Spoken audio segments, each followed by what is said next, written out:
If you want to understand how a narcissist conditions you to stay in that cycle of abuse with them, despite all of the atrocious things that they do, you have to understand how intermittent reinforcement works.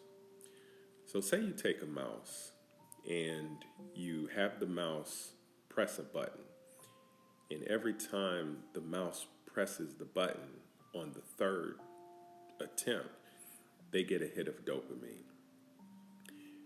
That pattern is predictable. So that mouse knows if it doesn't get the hit of dopamine on the third press, that the process isn't working, and that mouse will give up because the habit is easily broken because of the predictability of the pattern.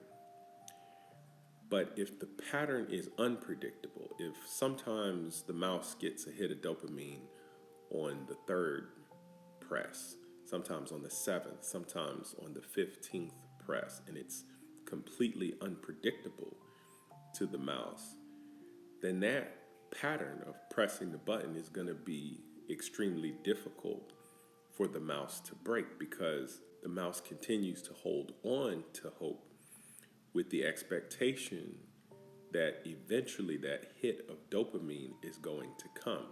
And the only thing that keeps that mouse locked into that pattern, which eventually will kill the mouse, is the unpredictable nature of the pattern.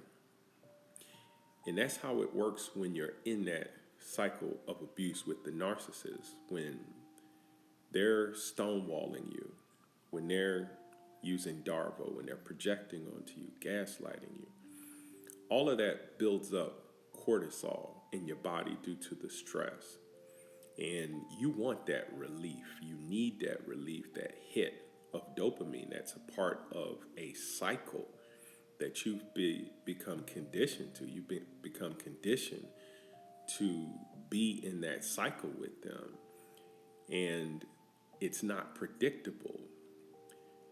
You never know when they're going to give you that attention, when they're going to give you that affection that gives you that sense of relief, where you finally feel normal again. You finally feel that hit of dopamine that makes you feel normal and comfortable. And so because of the unpredictability of it, you stay locked in that cycle, holding on to hope that eventually this hit, this feeling of normalcy is going to come again.